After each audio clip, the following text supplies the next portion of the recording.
Alhamdulillah, tsumma alhamdulillah. Senantiasa kita banyak bersyukur kepada Allah Subhanahu wa taala atas segala limpahan nikmat, anugerah dan karunia yang telah Allah berikan kepada kita semuanya.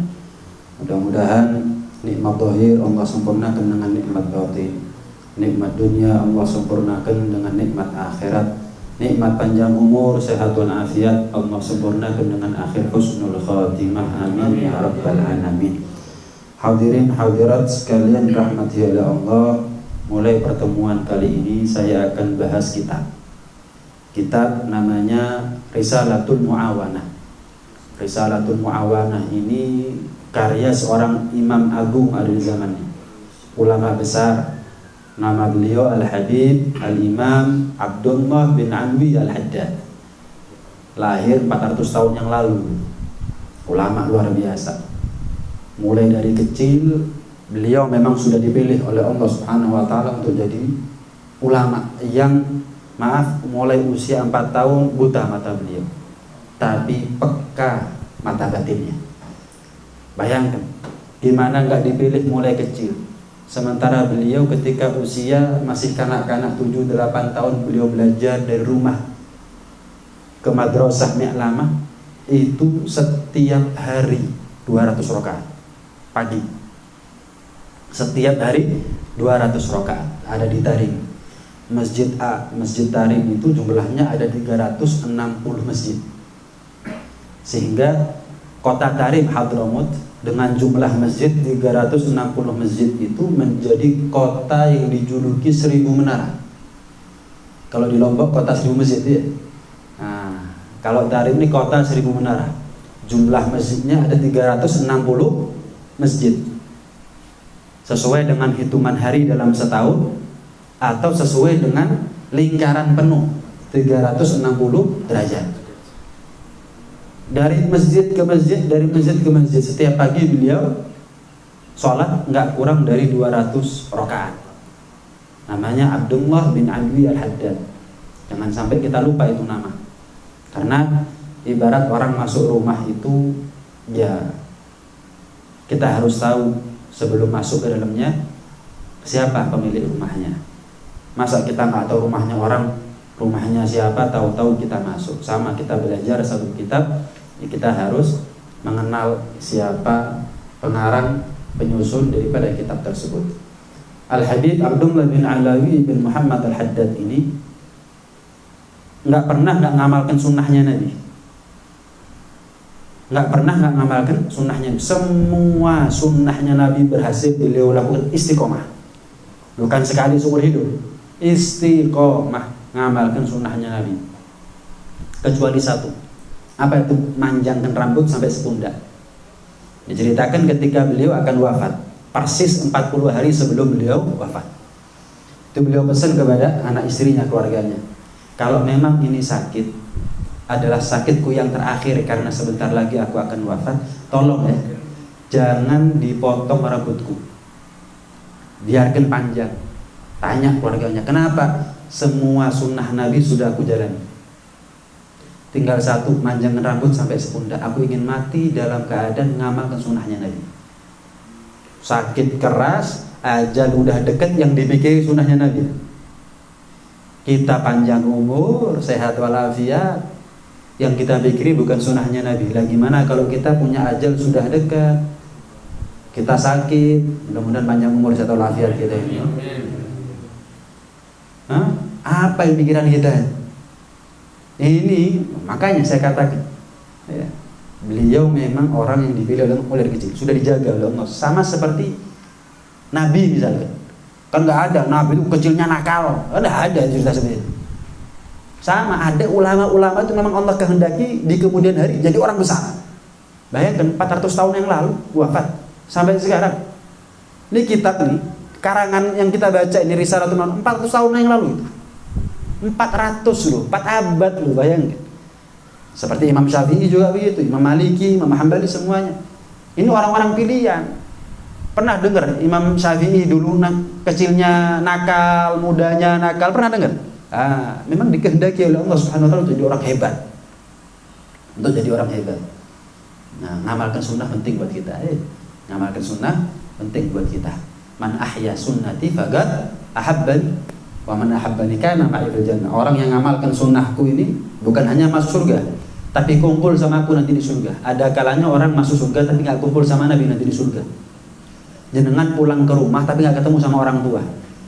Nopo gesik koper, buka kulkas. Nopo gesik koper, buka garasi. Orang tua nggak ada. Merantau tahunan, pulang yang dia cari pasti orang tua. Bukan isinya kulkas, isinya garasi, isinya lemari. Ternyata pulang dia cari orang tua nggak ada. Nangis, sedih, nggak ada hasrat untuk buka lemari, buka garasi, nggak ada hasrat sudah. Kenapa saya pulang bukan untuk ini? Sama.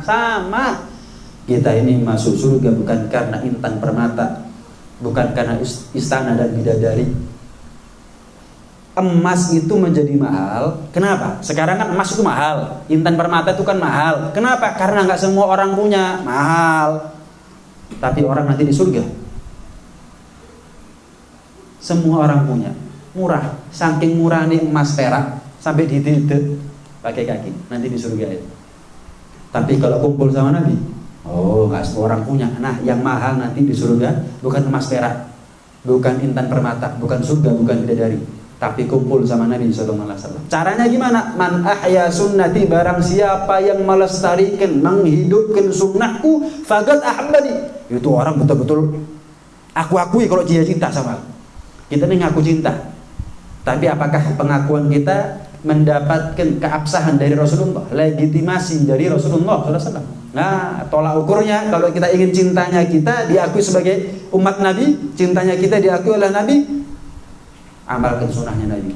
Bukan seumur hidup sekali, istiqomah, ngamalkan sunnahnya Nabi. Nah, orang yang ngamalkan sunnahku, kemudian aku akui kalau dia cinta kepadaku, nggak kumpul sama siapa nanti di surga kecuali kumpul sama aku. Masuk surga sama Nabi. Masuk surga sama Nabi. Nanti dengan tumbas HP, tumbas casing angsal HP. Nanti dengan tumbas tas angsal laptop. Tumbas ban angsal sepeda nopo mobil. Mboten nate nggih. Mboten nate nggih. Jenengan tumbas swarga angsal Kanjeng Nabi. Nggak ada kecuali Allah itu yang ngasih. Nggak ada. Ada toko counter, Anda beli casing saya kasih HP, bangkrut Pak. Tapi Allah, Anda beli surga, aku kasih Nabi. Wah. Nanti kalau orang itu sudah masuk surga, baru dia sadar betapa mahalnya duduk dekat sama Nabi. Kalau sekarang ini seolah-olah yang menarik buat kita tuh istananya, intan peraknya. Keliru, murahan itu. Allah janjikan Nabi, kita bingung sama yang murahan. Enggak, yang kita cari adalah Rasulullah SAW. Nah, amalkan sunnahnya Nabi. Apa sih sunnahnya Nabi itu? Contoh, ya, keluar rumah, dahulukan kaki kiri. Masuknya, dahulukan kaki kanan. Masuk masjid, dahulukan kaki kanan. Keluarnya, dahulukan kaki kiri. Itu sunnahnya Nabi. Enteng nopo? Susah nih. Enteng. Mek gak kelakon. Kenapa? Batinnya kita gak connect sama Nabi masih. Gak apa-apa, kita masih punya kesempatan. Telat enggak. Telat itu kalau sudah dikubur itu telat. Kalau saya baru mulai sekarang, gak ada masalah. Bayangkan, jenengan mulai ngamalkan sunnahnya Nabi, pas itu kita mati. Apa buatan usul khotimah nih? Ya usul khotimah. Masuk masjid, dahulukan kaki kanan. Keluar, dahulukan kaki kiri. Masuk kamar mandi, dahulukan kaki kiri. Abot itu kalau Nabi bilang keluar masjid salto, itu abot. Ayo. Masuk kamar mandi, kayang dulu, itu abot. Abot. Nabi cuma apa bedanya? Masuk masjid, dahulukan kaki kanan, keluar jalan. Apa? Gampang sama gampangnya. Masuk masjid, di kiri dulu, kanan dulu, sama gampangnya. Keluarnya kanan dulu, kiri dulu, sama gampangnya. Cuman bedanya ketika kita masuk masjid, kanan dulu, keluarnya kiri dulu. Subhanallah, persis cara masuk saya ke masjid dengan caranya Nabi masuk masjid. Ayo, persis. Kita kalau tidur, sunnahnya itu bersiwak. Niki siwak. Sanes udang garam gitu. Sanes bentul siwak. Kemudian wudu. Syarat mutlak orang kepingin mimpi ketemu Nabi punya wudu. Purun apa mboten jenengan? Ketangki Nabi. Purun. Kalau cuman kepingin gak ada usaha mimpi itu namanya. Nah, mimpi ketemu Nabi bukan hanya menjadi khayalan buat kita, harus menjadi cita-cita. Caranya gimana? Tidur, punya wudu. Kemudian miring sebelah kanan. Miring sebelah kanan. Jelas ya? Miring sebelah kanan. Nah, kemudian bismikallahumma ahya, bismika tidur. Insyaallah mimpi ketemu Nabi sudah. Kenapa? Tidurnya ngamalkan sunnahnya Nabi. Saya pernah punya teman, ayahnya itu sakit jantung. Singkat cerita periksa ke dokter. Ketika periksa ke dokter ditanya sama dokternya, Bapak muslim? Oh iya, alhamdulillah saya muslim. Oh sama Pak, saya juga muslim, kata dokternya. Loh kenapa? Kok aneh dokter tanya muslim atau nggak muslim ini? Oh enggak apa-apa, kalau jenengan bukan muslim saya nggak berani. Tapi karena jenengan muslim, saya kasih satu resep Pak, biar jantungnya jenengan ini awet. Gimana itu? Sudah diajari Nabi 14 abad yang lalu. Dokter loh, nih sana ustad nih. Nih, sana kiai, sana habib nih. Dokter ngomong begitu, hebat ini. Iya. Kalau cuma pintar tok dokter itu banyak. Tapi kalau punya nilai plus, wah ini juga ngerti agama didikin dokter, ya hebat. Gimana? Nabi ngajari jantungan sebelah kiri, jenengan tidur Pak sebelah kanan. Tujuannya apa? Kalau jenengan tidur sebelah kiri, apa mompanya jantung ini? Kenapa? Organ tubuh bagian dalam yang di sebelah kanan semuanya menimpa jantung Pak, berat. Nabi ngajari, mau sakit nggak sakit, mau jantung nggak jantung, miring sebelah kanan. Kenapa? Biar orang itu ambekan enak. Ini juga salah satu cara biar orang itu gak gampang mendengkur, ngorok kalau tidur. Mek wong lemu nyen soro. Iya. Miring sebelah kanan. Itu ajaran Nabi sudah, sunnahnya Nabi itu satu relevan, semakin kemari semakin ketemu mukjizat daripada sunnahnya Nabi sallallahu alaihi wasallam. Lain kesempatan akan saya bahas sunnahnya Nabi yang sesuai dengan ilmu pengetahuan modern. Banyak itu, banyak mukjizat Nabi yang sesuai dong, banyak, panjang itu pembahasan. Cuman yang ingin saya tekankan di sini, tiru sunnahnya Nabi, amalkan sunnahnya Nabi, amalkan sunnahnya Nabi. Kalau kita punya sarung mirip dengan sarungnya, misalkan artis, bajunya, mobilnya sama, seneng kita, bangga kita. Podo, kelaminnya podo, celonohe podo, ini sama. Kenapa kita nggak bangga dan cari bangga dengan saya cara tidurnya sama dengan cara tidurnya Nabi? Saya kalau masuk kamar mandi sama dengan Nabi loh ini. Nabi, siapa artis dibandingkan Nabi? Saya kalau masuk kamar mandi sama, saya masuk masjid sama. Kita niru ibadahnya Nabi, berat apa enggak? Berat loh. Puasa setiap hari sampai dililit dengan batu. Kita puasa Ramadan baru buka pertama sudah bikin status Amin 29 kok. Gak kuat rasanya. Nabi nggak nunggu Ramadan puasa. Kadang-kadang sampai nggak sahur, nggak buka. Kenapa? Bukan karena tirakat, nggak ada yang dimakan. Dapurnya nggak ngebul. Kalau kita Ramadan, kodok makan siang. Jam 3 mikir, Bu, kok buka apa? Jam 3 ya. Bu, wah macam-macam. Sholat sampai bengkak kaki. Sujud sampai dikira wafat sama Siti Aisyah saking lamanya. Sampai dikira wafat. Ya Allah, Rasulullah wafat, ternyata enggak. Saking lamanya beliau sujud. Untuk siapa? Bukan untuk beliau. Untuk siapa? Nih kita. Umatnya. Hidup belum udah dipikiri sama Nabi. Hidup matinya Nabi mikiri kita. Sehat sakitnya Nabi mikiri kita.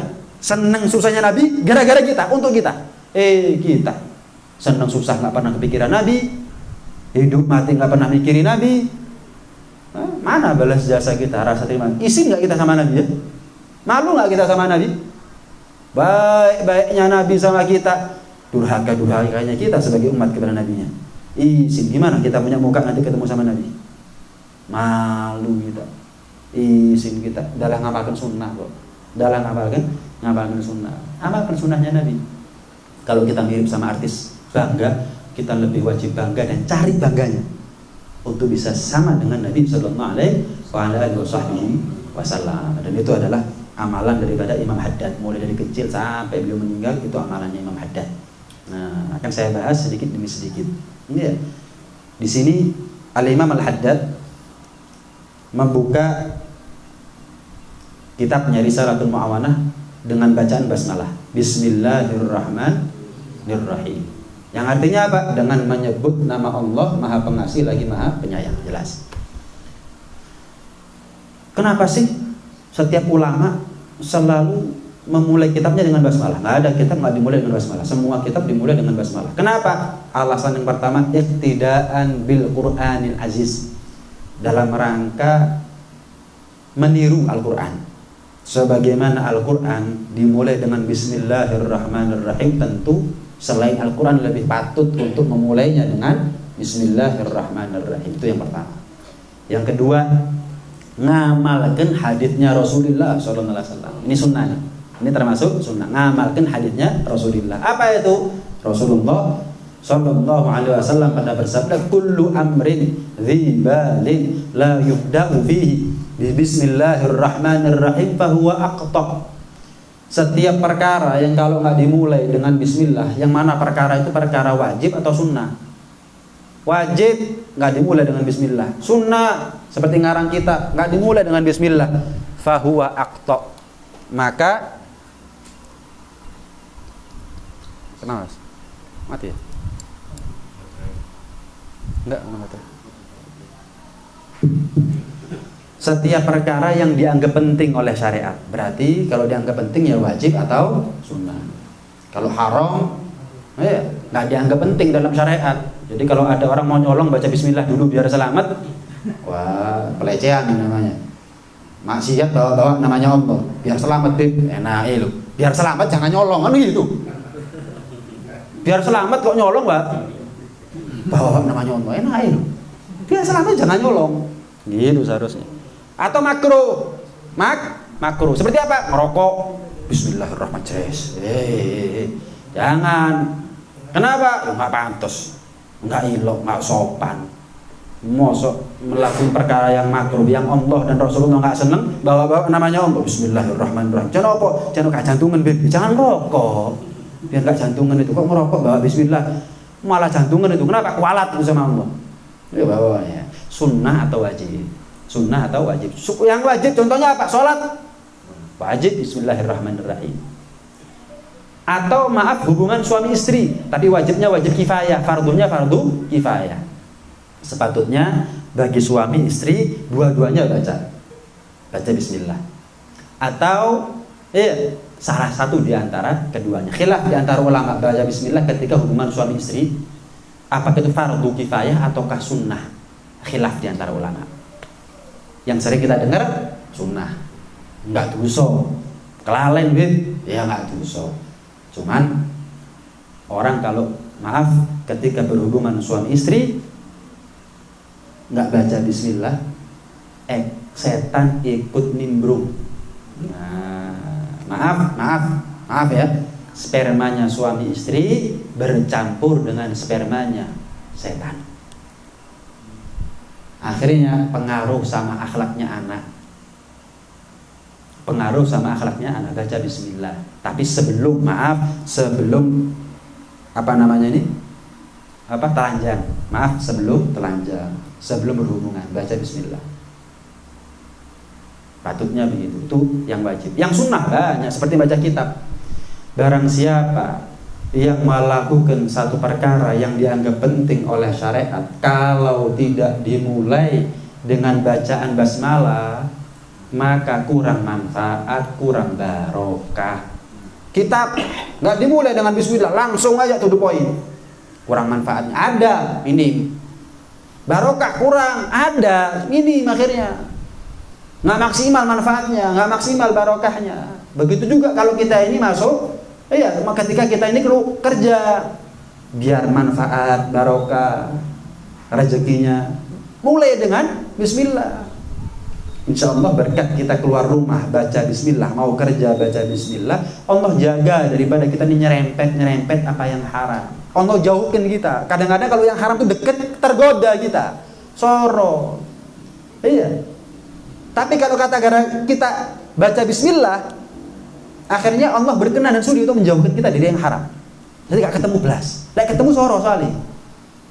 Iman seperti kita nih gampang goyah. Ya, disebul puklek itu imannya kita. Kena 10 juta, 20 juta, haram halal wis. Yang bener salah, yang salah bener, kena 10 juta, 20 juta ini. Itu masalahnya. Mobilnya diganti, halal. Bener, lolos, bebas, selesai. Itu masalahnya. Nah, kalau kita dijauhkan oleh Allah gara-gara baca bismillah keluar rumah, gara-gara baca bismillah ketika bekerja, jauh. Akhirnya Allah deketin apa yang manfaat, apa yang halal, apa yang barokah. Bicara barokah, bicara manfaat, bukan bicara nominal. Lah kalau bismillah nominalnya besar, bismillah nominalnya besar, semua orang baca bismillah. Kok sing mesti 1 juta di 10 juta baca semuanya orang bismillah. Gak pakai dikongkon wis. Ya insya Allah wiritane bismillah, bismillah, bismillah, bismillah. Kenapa? Yang mestinya 1 juta dari bismillah. Enggak. Bicara manfaat, bicara barokah, bukan bicara nominal. Saya kasih gambaran, saya kasih contoh. Misal ada orang terapung-apung ada di tengah lautan. Milih mana kira-kira kalau kita menjadi orang itu, antara emas batangan atau kayu yang lewat? Milih mana kira-kira? Kayu lewat. Loh, mulai kapan? Mulai kapan kayu lebih mahal daripada emas? Kok milih emas? Kok milih kayu jenengan? Kenapa?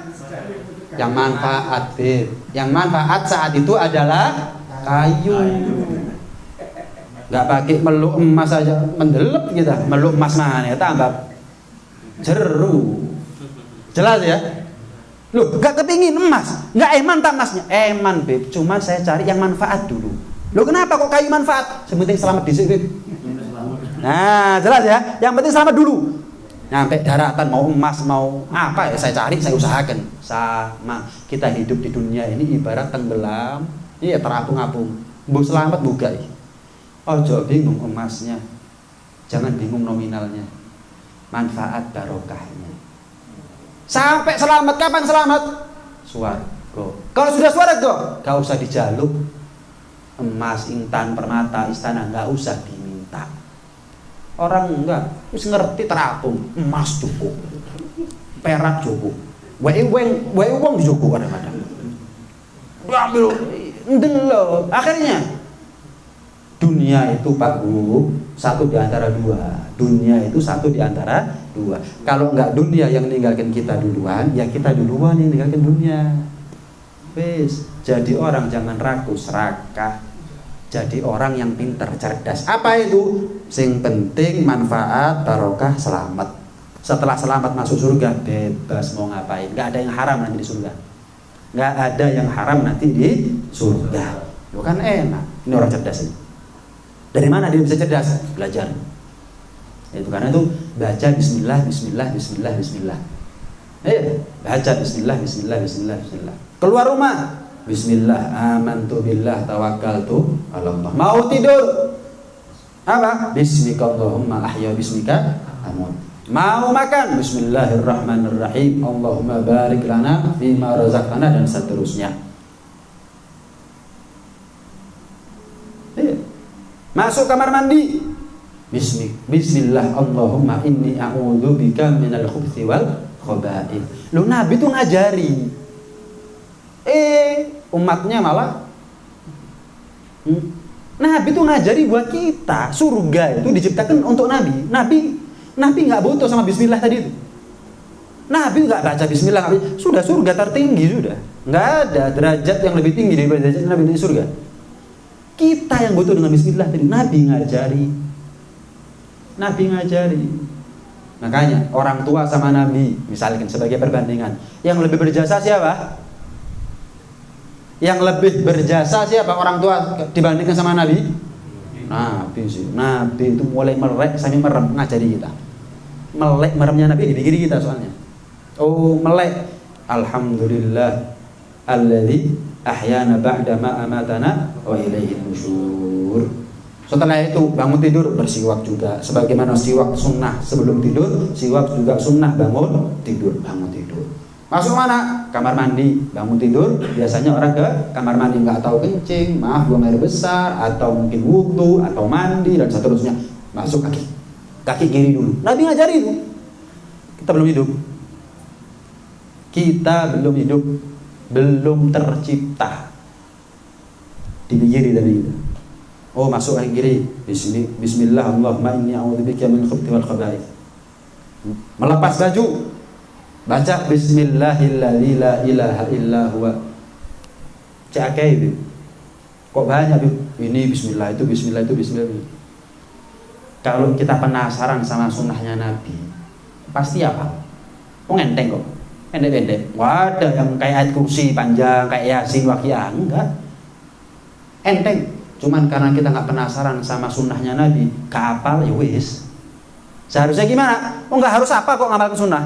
Nggak harus apal, baca juga boleh. Insya Allah kalau dibaca, sering dibaca, apal. Yasin itu loh, gara-gara kita sering baca, apal sebagian besar. Waqiah, Kahfi, kalau kita sering baca, apal. Dalam cuman Bismillah ini, Bismillah itu, Bismillah, gampang seminggu. Wis tuwek enggak, bukan alasan. Cuman Bismillah kok.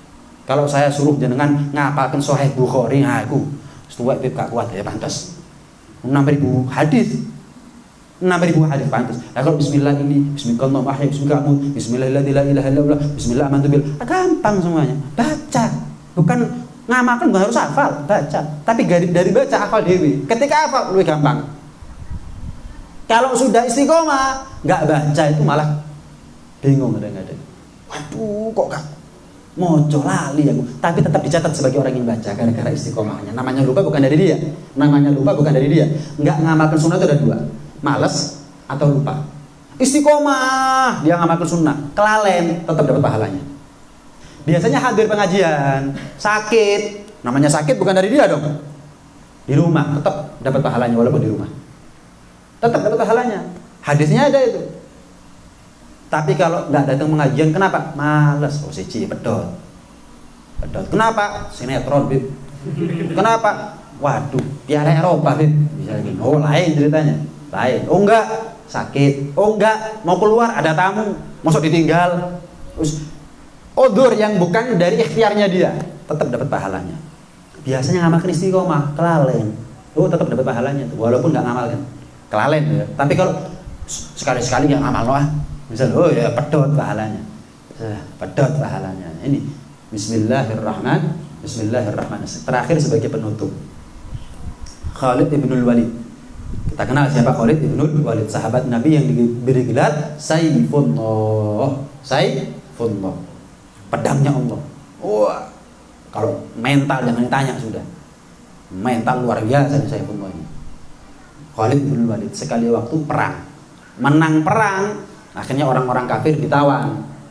Ini disebutkan dalam kitab ini, gak ada di Google ini. Kumpulkan di penjara begitu, tawanan-tawanan ini. Protes. Tawanan ini protes. Khalid, masa kamu paksa aku untuk masuk ke dalam agama kamu dengan cara begini? Seharusnya gimana caranya kami ini yakin dengan agama kamu, agama Islam. Lah kalau ditawan begini, ya bisa jadi kami masuk agama Islam tapi karena takut. Atau bisa jadi kami malah membangkang sama agamanya kamu. Tapi ingat ya, Nabi dan sahabat nggak pernah perang kecuali ditantang perang. Nggak pernah, nggak ada sejarah menyerang itu nggak ada. Dalam Islam nggak ada sejarah menyerang. Perang apapun, perang Badar segala macam dalam rangka membela diri. Walhasil, terus maunya kamu apa? Kebetulan tawanan-tawanan ini ada satu di antara mereka yang pinter bikin racun. Khalid, aku kasih kamu racun. Minum. Lek kon selamat aku melok agamamu. Kabeh melok, yakin berarti. yakin sudah. Tapi kalau nggak selamat, ya berarti waktunya saya bebas. Selesai. Mana kuncinya Khalid? Kuncinya penjara mana? Jadi kalau mati sok bebas aku. Tapi tenang aja, kalau kamu selamat dari minum racun, buka pintunya, aku akan syahadat di hadapan kamu. Siap? Mental. Kasih racun paling mematikan. Sekiranya saya minum sekarang saya mati. Khalid ini. Bukan gertak sambel ini, racun urusannya ini. Kita jalan belayar-belayar tok. Gak mudun-mudun. Gak gelut-gelut. Ya bukan nantang gelut ya berarti ya. Ngono tok ndek embong. Hari ya. Ini enggak gertak begitu, kasih racun, sekarang saya minum, sekarang saya mati. Siap? Bikinkan racun. Sebelum minum, bismillahirrahmanirrahim. Diminum, tambah sehat. Dibuka kincunya, syahadat apa enggak tadi? Syahadat. Yakin saya seperti ini. Lihat. Tapi ngapunten, jenengan jangan ngetes saya. Setiap orang itu ada makomnya, ada tingkatannya. Bismillahnya itu, lah yang ngomong Khalid bin Walid tadi ini. Sahabat Nabi. Lah kalau saya sahabatnya jenengan, CC kan begitu. Sahabatnya Nabi, saya sahabatnya jenengan. Lain. Perang sama Nabi, berdarah-darah. Kalau saya perang belum pernah, nggak mandi kalau saya. Ya, insya Allah jenengan ngasih saya racun belum saya minum saya mati sudah. Bukan untuk ditiru, cuman ini cerita dari Bismillahirrahmanirrahim. Banyak sebetulnya cerita-cerita itu banyak. Cerita tentang fadilah daripada Bismillah ini banyak. Cuman saya cukupkan sampai sekian. Nah, barangkali ada pertanyaan monggo. Barangkali ada yang mau ditanyakan monggo. Ini kitabnya, alhamdulillah saya bawakan kitabnya tadi ini. Saya dapat persis ya, sama ya. Ada kitab terjemahannya itu ada. Tapi juga ada bahasa Arabnya biar tidak mengurangi esensi daripada hadis atau Al-Quran. Bukan full bahasa Indonesia. Kalau Al-Quran tetap yang ditulis bahasa Arab. Kalau bahasa hadis yang ditulis tetap bahasa Arab. Ya, baru ditulis bahwa artinya. Biar apa? Biar kita ini tahu dalil. Karena yang dikatakan Al-Quran kalau bahasa Arab, terjemah bukan Al-Quran dong, terjemah Al-Quran. Yang dikatakan hadis sabdanya Nabi pakai bahasa Arab. Mana Nabi bilang pernah mengatakan dengan bahasa Indonesia kan selalu dengan bahasa Arab. Nah, tidak mengurangi. Alhamdulillah jenengan, maksud saya bawa tadi ini kalau jenengan bingung nyari, jenengan bawa, tinggal punya kitab seperti ini ke toko-toko buku, toko-toko kitab biar gampang. Alhamdulillah. Sepatutnya bagi panjenengan untuk punya kitab. Bayangkan kalau jenengan punya kitab khatam. Wah. Kan bangga ya. Masuk film tok sing khatam bangga kita. Oh, aku roh film iki. Kok ngene. Oh, iki malingi fulan kok. Kenapa? Mentang-mentang khatam filmnya apal. Nggih, tahu ceritanya. Koleksi film tadi itu. Saking hobi. Kitab dunia akhirat. Kalau film kita warisin kepada anak, belum tentu jadi baiknya anak. Tapi kalau kitab, apalagi terjemahan, bisa dipahami oleh anak. Bapakku dikae sih. Yo, ngaji loh. Wah, kayak catatan nih. Banyak catatannya. Wah, sampai khatam ini. Subhanallah. Mungkin jadi anak tadi tuh. Isin rek. Aku gak ngaji kayak bapak. Ibu punya. Jangan urunan ya. Suami istri misalkan urunannya Pak. Kitabnya jadi siji. Lain jenengan suami bawa kitabnya. Lah istrinya bawa apa? HP nanti akhirnya. Beli satu-satu. Murah. Nggak tahu belinya berapa itu dapatnya. Jadi biar enggak, saya bukan promo ini. Ini maunya saya tunjukkan beli. Iya, beli daripada bingung. Kitab apa Bib namanya Bib? Nanti mau beli lupa. Ini saya bawakan kitabnya. Pokoknya persis seperti ini ya, itu kitabnya sudah. Cetakannya, penerbitnya biar nggak salah yang terjemahkan. Kadang-kadang penerjemah itu juga ada belingnya. Ada curangnya. Apa yang ada di kitab kalau nggak sesuai dengan nafsunya dia, hapus. Nggak sesuai dengan pemahaman dia, hapus. Nggak boleh dong. Kalau nggak mau, nggak cocok, jangan diterjemahkan. Jangan boleh kitabnya favorit walaupun nggak sesuai diterjemah no. Cetak, akhirnya seperti dunia. Akhirnya dihapus-hapus. Nggak boleh. Karyanya orang udah dihapus-hapus, sudah plagiat, sudah tinggal terjemah not tok, kemudian dihapus-hapus, nggak boleh. Ini hadirin hadirat rahmatillah Allah. Monggo kalau ada pertanyaan bagi ibu-ibu, kalau ada pertanyaan mungkin bisa ditulis di kertas karena jarak nggak mungkin. Ya bisa ditulis di kertas untuk teman-teman dari MCI bisa membantu. Monggo, ada yang mau tanya, monggo. Nggih. Mendoakan orang tua atau saudara atau bapak angkat yang bukan Islam itu termasuk boleh atau hukumnya? Mendoakan orang tua, kerabat. Suara apa ini ya? Sebentar, suara apa ini ya di bawah ya? Suara apa Nah itu. Oh, suara saya. Oh, ya wes, tak pikir TV ya di sini. Atau cemburu oleh orang di sini.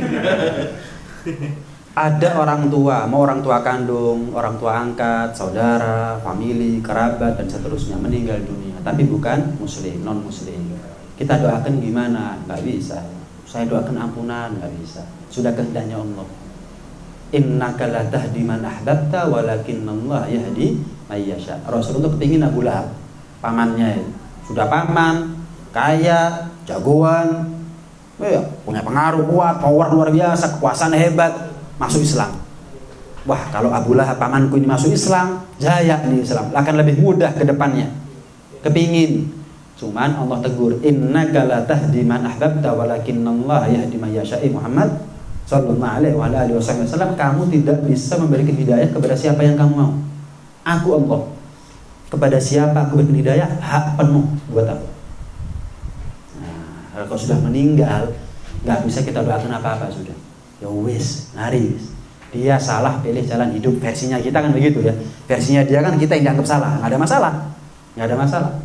Ya sudah, tapi selagi masih hidup ada doa yang bisa kita minta kepada Allah untuk kebaikan dia. Dengan apa? Ya Allah kasih hidayah ya Allah. Atau ya Allah kasih selamat dunia akhirat. Maksudnya apa? Ya masuk Islam. Gimana caranya selamat dunia akhirat kalau nggak muslim? Itu. Kalau sudah meninggal ya sudah. Mau diapakan lagi sudah. Nggak pernah dengar. Rasulullah cinta loh sama Abu Lahab. Cinta. Rasulullah nggak pernah dendam sama Abu Lahab. Nggak pernah. Cuman Allah yang nggak terima Abu Lahab begitu sama Rasulullah. Jelas ya. Tapi pernah nggak dengar Rasulullah mendoakan Abu Lahab? Nggak pernah kan? Kenapa? Ya wis. Kesempatan buat Rasulullah untuk dakwah kepada Abu Lahab agar iman, habis sudah seiring dengan meninggalnya atau matinya Abu Lahab, selesai. Memang hidupnya kita ini bukan miliknya kita, hidupnya orang lain apalagi, hidupnya kita aja bukan miliknya kita, apalagi miliknya orang lain. Imannya kita bukan miliknya kita, amanat itu amanat iman itu amanat. Pakai ini tak selangi yang namanya iman. Jokon. Namanya dipinjam ini kan harus dijaga, tanggung jawab. Kapan kita mengembalikan iman dengan baik kepada Allah? Dikasih surga. Jenengan minjem sepeda motor ke saya. Ya sudah kewajiban jenengan untuk menjaga, mempertanggungjawabkan sepeda motor tadi itu. Kan jelas ya? Tapi kira-kira ketika jenengan mengembalikan sepeda motor ke saya kasih hadiah. Mosok sing nyelangi, yang ngasih pinjaman sepeda motor yang ngasih hadiah. Enggak kan ya? Enggak ada ya? Jenengan pinjam sepeda motor. Karena balik api, makasih ya. Nih, nggak ada yang ada minjem ngisi bensin. Kan begitu? Ini Allah dikasih pinjaman iman. Balik nonang aku, perfect, sempurna, baik, pakai surga. Allah yang begitu. Sudah kita dipinjami sesuatu yang paling mahal, iman dan Islam, balik tetap iman, tetap Islam, dikasih surga kita. Nikmat. Selagi hidup ya doakan hidayah, dakwai. Tetap wa in jahadaka ala an tusyrika bi ma laisa laka bihi ilmun fala tuti'huma. Jangan pernah kamu ini nurut kepada orang tuamu kalau orang tuamu ngajak kamu melakukan kesyirikan. Jangan. Tapi selain itu yang taat sama orang tuamu, yang bakti sama orang tuamu walaupun beda agama, yang bakti. Tapi kalau sudah meninggal, ya selesai. Mau apa lagi kita? Masa kita dakwah sama yang sudah meninggal? Ya sudah, nggak bisa lagi. Itu. Ada yang lain? Ibu-ibu? Ya, monggo. Bagaimana hukumnya bermakmum ke imam yang tidak kedengaran saat membaca basmalah? Sedangkan dalam akidah kita, basmalah itu merupakan bagian dari Al-Fatihah juga. Iya. Kita menjadi makmum, sholat berjamaah bersama imam yang imamnya tidak membaca bismillah. Ada yang baca, cuman sir. Ada yang memang nggak baca. Kalau baca tapi sir, nggak ada masalah, jelas sah, nggak ada khilaf, tidak ada khilaf. Tapi kalau kita tahu dan yakin ini imamnya memang nggak baca bismillah, pertama nggak usah nyalahno. Wah, jangan. Kenapa? Perbedaan dalam urusan ini perbedaan ratusan tahun sudah. Perbedaan urusan seperti ini perbedaan ratusan tahun. Ulama dulu nggak ada yang bengkerengan, cokot-cokotan, nggak ada yang merasa paling benar dalam urusan seperti ini ya, nggak ada. Apa kita lebih pintar daripada ulama dulu? Nah, contoh Imam Hasan al-Basri.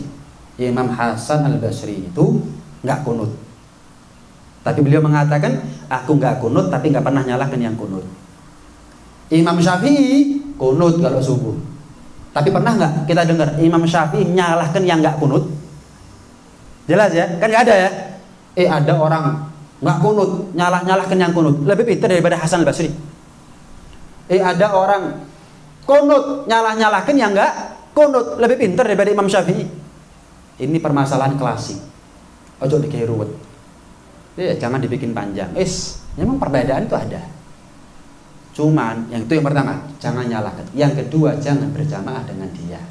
Luwis kadung bid'ah, ada khilaf di antara ulama. Ada khilaf di antara ulama. Kalau imamnya melakukan sesuatu yang menurut madhabnya kita batal. Kenapa? Nggak baca bismillah. Dalam madhab kita Syafi'i, baca bismillah. Dia madhabnya Maliki, nggak wajib baca bismillah. Atau madhabnya Hanafi, nggak wajib baca bismillah. Gimana? Ada khilaf di antara ulama. Ada yang mengatakan ikut iktikadnya imam, keyakinannya imam. Keyakinannya imam, sholatnya sah nggak? Sah. Berarti sah sholatnya kita. Ada pendapat mengatakan ikut iktikadnya makmum. Kalau menurut makmum, kita sebagai makmum nih, imamnya nggak baca bismillah, sah nggak sholatnya kita? Nggak sah. Berarti batal. Berarti wajib qadha. Khilaf tapi ya, khilaf. Bukan berarti nggak usah berjamaah sama dia berarti haram, bukan. Tetap ukhuwah, assalamualaikum, waalaikumsalam, bersilaturahmi, tegur sapa, baik, nggak ada masalah kalau masalah itu khilaf biasa, ini urusan enteng ini, urusan enteng. Ya cuman biar kita nggak ragu sholatnya kita, nggak dipertentangkan sholatnya kita, karena memang ada khilaf di antara ulama, ya cari imam yang semadhab dengan kita. Tapi kalau memang misal kita pergi haji umroh, misalkan, tapi imam di sana baca ya bismillah ya, cuman sir. Terus walhasil kita pergi ke satu negeri, satu negara yang imamnya pas nggak baca bismillah. Ya sudah, jangan bingung, pilih satu di antara dua pendapat itu. Mau anggap batal silahkan, wajib qadha, nggak dianggap batal juga nggak apa-apa. Itu kan enak kan? Enak ya? Tambah ilmu, tambah fleksibel, bukan tambah ilmu, tambah fanatik. Kita ini datang, bukan saya ngasih kepanjangan peluru, tembakan fulan, enggak. Saya ngasih kepada panjenengan ini apa? Cermin. Saya pun juga bawa cermin. Untuk apa? Yuk ngaca yuk. Biar jadi orang lebih baik. Bukan ngaji, aku paling benar. Salah, salah, bid'ah, salah, kafir, salah, sesat, salah, rokok. Waduh, berat ini. Ngaji apa ini? Bukan masukkan orang ke Islam, malah mengeluarkan orang dari Islam. Wali Songo itu puluhan tahun masukkan orang ke dalam agama Islam, dia ngeluar. Hati-hati. Ini perbedaan biasa. Nggak usah bikin gap. Tapi urusan sholat ya memang ada hukumnya, ada aturannya. Bukan bikin gap. Masjid-masjidmu, enggak. Cuman memang ada hukumnya. Maaf. Ada masjid NU, ya wis. Ada masjid Muhammadiyah, ya wis. Masjid Muhammadiyah, orang Muhammadiyah, sholat Muhammadiyah, nggak ada masalah. Jangan tabu ngomong tentang seperti ini. Kenapa tabu? Salah tak? Enggak. Oh, enggak baca bismillah, monggo. Oh, enggak kunut, monggo, enggak ada masalah. Oh, enggak zikir berjamaah, kalau selesai sholat salam, enggak apa-apa. Yang NU juga begitu, wis. Sudah punya mazhabnya masing-masing. Imamnya masing-masing, selesai. Kalau pas kedaden, loh, lah kok imamnya begini? Ojo bingung. Enggak usah bingung. Tinggal tanya, ketemu jawabannya. Oh, ya enak ditanya. Tambah ilmunya, tambah luas kita. Ada yang lain? Nggih, monggo. Ibu-ibu mungkin ada yang mau tanya, monggo. Takutnya ada kertas cuman nggak tahu. Assalamualaikum warahmatullahi wabarakatuh. Jadi Ustaz, pada saat kita menjadi makmum, sedangkan saat itu sholatnya sholat maghrib atau isya, yang mana fatihahnya Keraskan. kita selaku makmum maka perlu mengikuti fatihah setelahnya. Iya. Kita sholat maghrib isya, yang mana fatihah dikeraskan. Subuh, maghrib, isya ini fatihahnya dikeraskan. Kalau duhur asar, sir, dibaca pelan, dibaca lirih. Lirih itu harus dengar ya, dirinya sendiri harus dengar. Keras itu sekiranya orang yang terdekat dengan kita dengar, itu namanya keras. Bukan bengak-bengok. Dikatakan keras, bukan lirih, bisik-bisik sampai sekiranya dia sendiri juga nggak dengar, itu nggak sah malah. Bengak-bengok nggak perlu. Kemudian lirih, bisik-bisik sampai kita sendiri nggak dengar, nggak sah malah. Nah, subuh, maghrib, isya dibaca keras. Apakah ketika imam baca fatihah kita perlu meniru? Baca fatihah juga? Yang paling afdol itu ketika imam waladhdallin amin baru makmum baca fatihah, itu yang paling afdol. Walaupun ada pendapat yang mengatakan ketika imam baca fatihah makmum juga baca fatihah, nggak ada masalah. Cuman kita ikut pendapat yang paling kuat dalam mazhab Syafi'i. Gimana itu? Imam waladhdallin amin, kita baru baca fatihah. Takut nggak nutut bib, makanya imam itu jangan keburu-buru baca surat pendek, apalagi yang dibaca inna a'tainakal kautsar. Waladhdallin amin, bismillahirrahmanirrahim, inna a'tainakal, seakan makmum ngebut. Iya, akhirnya nggak nutut rokok, berarti salam imam nambah 1 rakaat, punya utang 1 rakaat itu namanya. Kenapa? Ketika makmumnya rokok, imamnya sudah iktidal, nggak nutut berarti ketika imam salam dia nambah 1 rakaat, kan kesian. Sunnah bagi imam waladhdallin amin, berhenti seukuran orang baca fatihah secara normal. Biar apa? Masih kesempatan, masih waktu kepada makmum untuk baca fatihah. Sekiranya selesai baru baca surat pendek. Jadi sekiranya imam rukuk makmum nututi, itu seharusnya. Nah, tapi nggak apa-apa. Misalkan terkenal imamnya ini mesti cepet-cepetan naik sholat, misalkan wis kapan dia baca fatihah saya baca fatihah, nggak apa-apa, nggak batal sholatnya kita. Ada pendapat juga, walaupun pendapat lemah, bukan pendapat yang terkuat, yang mu'tamad dalam mazhab Syafi'i. Ada pertanyaan ibu? Nggak ada. Ini mengenai tahlil dan doa. Ada sebagian paham yang mengatakan dikasih ayat. Nah, terus di sini yang mau saya tanyakan, di dalam doanya apa tahlilnya juga diterima wasilahnya kepada si almarhum? Iya. Tahlil. Dalam tahlil itu ada doa begini. Doa wahbah namanya ya. Allahumma hdi thawaba dzalika min tilawatil Qur'anil Karim dan seterusnya. Ya Allah hadiahkan. Doa ini ya, ini doa ini. Ya Allah hadiahkan pahala bacaan Quran, Yasin, pahala zikir, subhanallah bihamdihi, subhanallahil azim, pahala ya Allah, pahala sholawat, pahala ini kepada almarhum fulan. Doa. Kalau doa sampai bisa nolak? Nggak ada dong. Kita nggak punya kapasitas untuk menolak. Jelas ya, doa.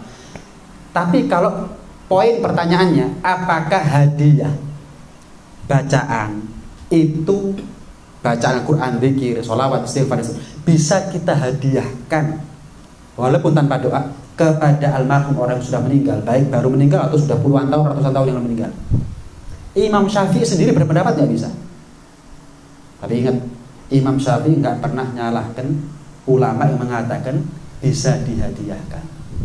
Jadi kalau ada orang yang membid'ah-bid'ahkan tahlil, berarti dia sudah lebih pintar dari Imam Syafi'i.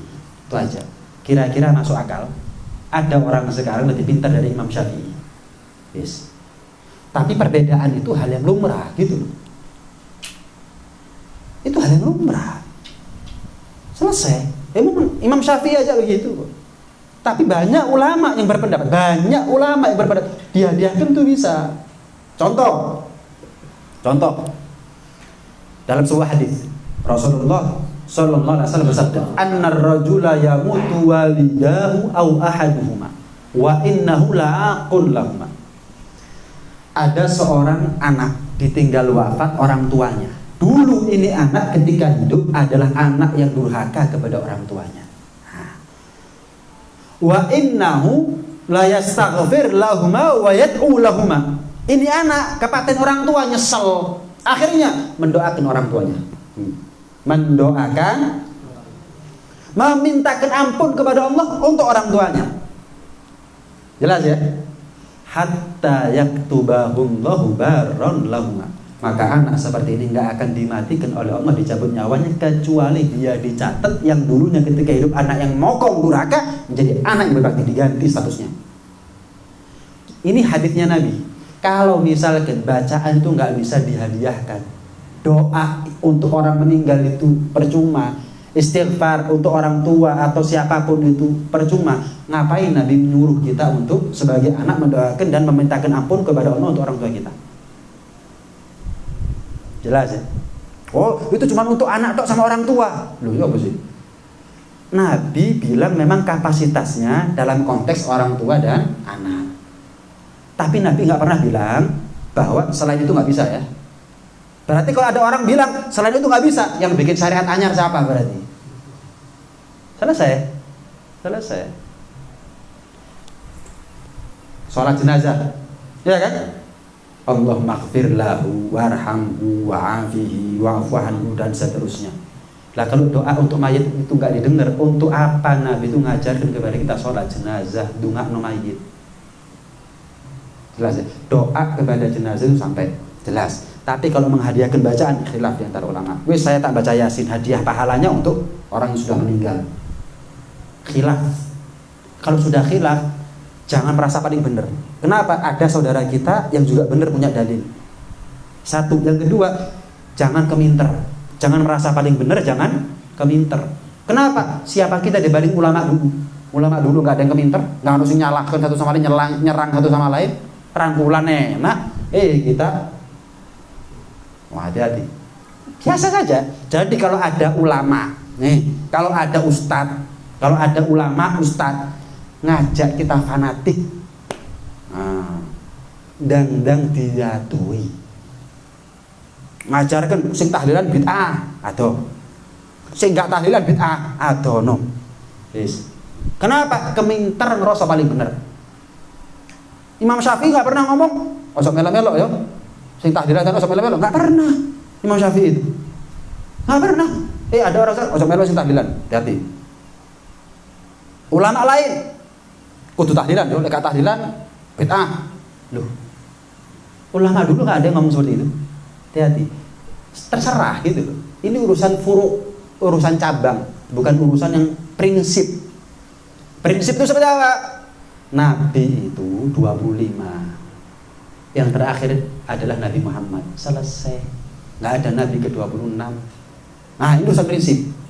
Ini urusan prinsip. Sholat itu wajib. Nggak ada orang muslim nggak sholat. Ini urusan prinsip. Seharusnya kita kompak untuk berantas yang begini nih. Allah itu satu, nggak ada Tuhan A, Tuhan B, Tuhan C, itu nggak ada. Negara dipimpin satu. Bayangkan kalau presiden ada dua di negara, apa nggak tambah hancur itu negara? Apa nggak tambah hancur? Ayo jenengan rumah tangga wes cili rumah tangga itu kecil ya, skupnya kecil. Istri punya hak yang sama dengan suami. Ayo, kira-kira gimana? Nggak ada wajib, istri tunduk sama suami nggak wajib, nurut sama suami nggak wajib. Ya apa kira-kira? Bertahan lama itu rumah tangga. Bagaimana kalau Tuhan ada 2, 3, 4? Tuhan A ngomong udan, Tuhan B ngomong garing. Siapa sih menang? Ayo.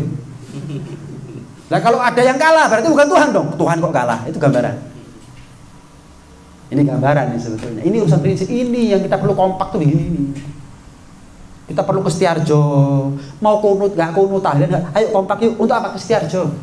Kenapa? Menyelamatkan agama. Banyak saudara kita gara-gara direnovasi rumahnya murtad. Anak di sekolah no sampai SIG murtad. Hati-hati loh.